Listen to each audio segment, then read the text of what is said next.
Hello everyone.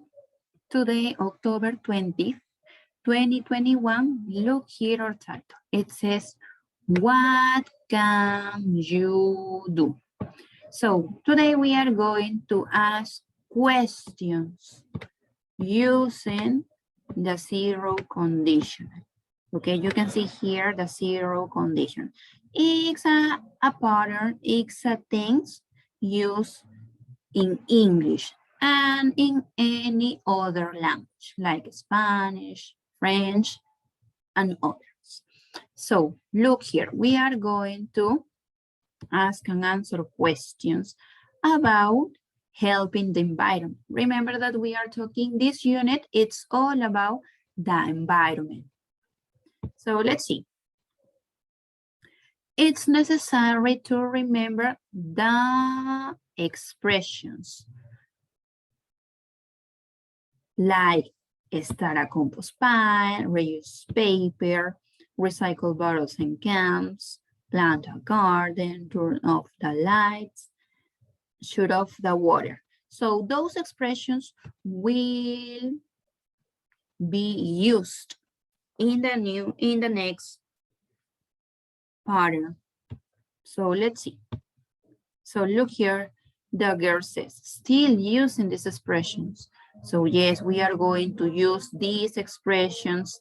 Now look here, in this case, here we have one more time, the title, what can you do?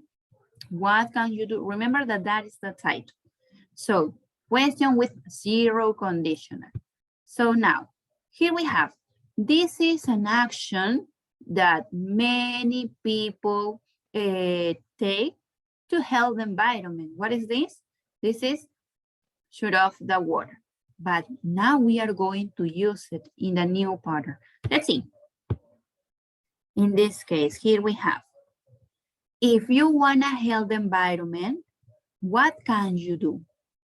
So you can see here in this case, we are making a question using the zero conditional. The zero conditional. If you want to help the environment, what can you do? What can you do? So we can answer this question. If you want to help the environment, what can you do? Using this picture. For example, what will be the answer?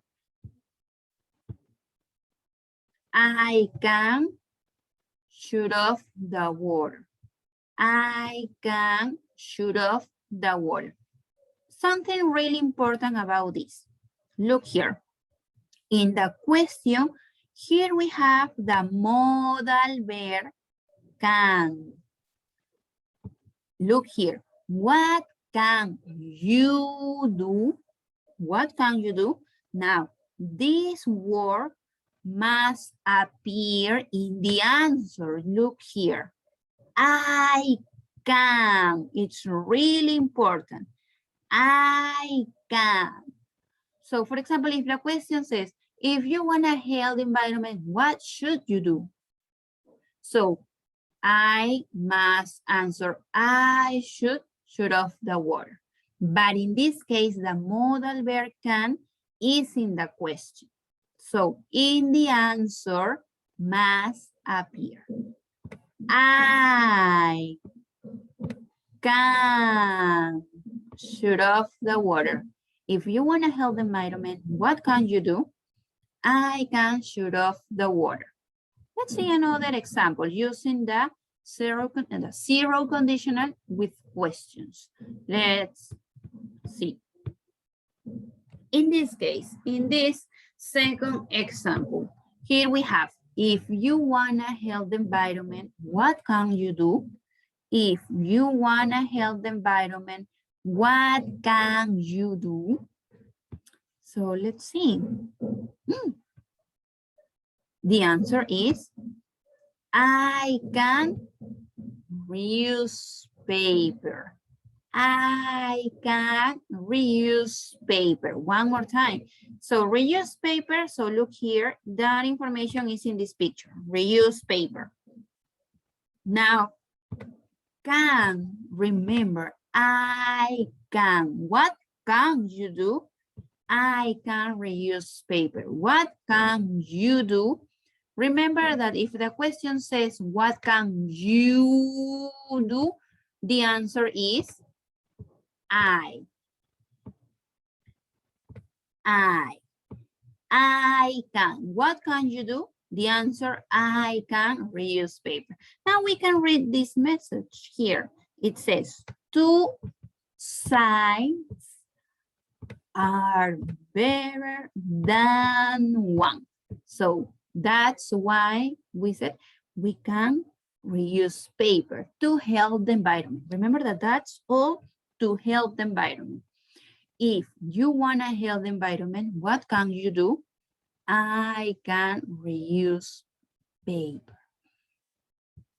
Now we continue this by practicing this conversation. Look here. Here we have a conversation between Piero and Bianca.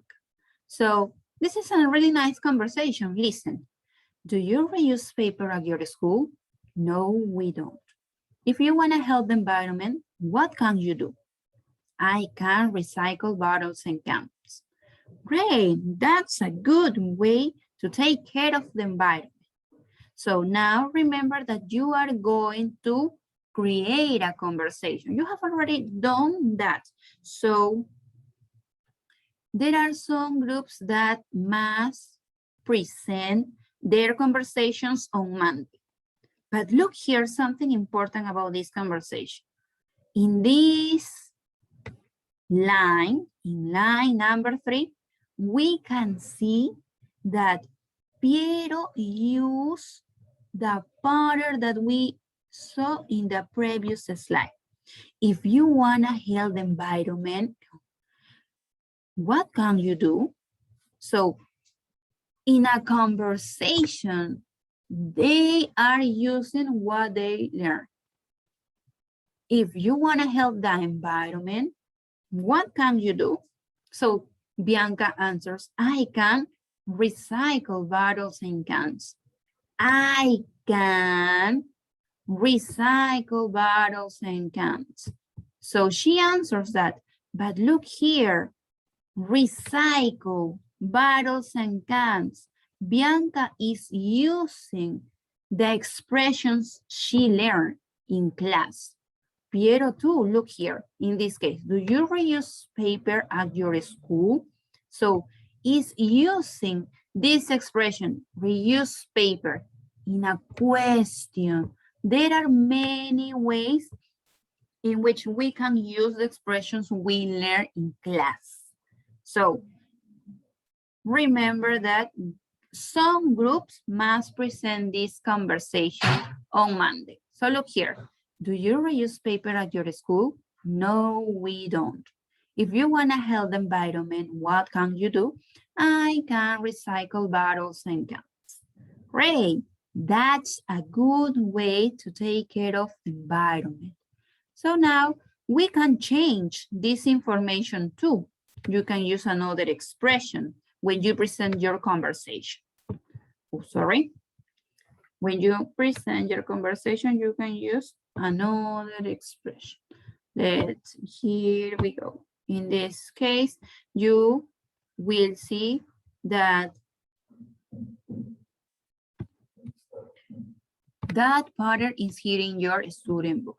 So for example, it says, if you want to help the environment, what can you do? I can reuse paper. Look here, you have another actions, another activities that you can use to change some part of your conversation. So you can use, for example, maybe I start a compost pad, maybe plant a garden. It depends all on you. So now remember that it's not so difficult. Well, if you have any doubts, I invite you to watch this video to help you understand better what we are learning. So, well, that's all for today. Thank you so much for being there. remember that there are some homeworks. What are those little homeworks? First, the workbook, 2 pages, 52 and 53. And the notebook, please, the notebook. Present what we work on Monday and the conversation that you create with your group. Well, guys, that's all for today. See you on Monday.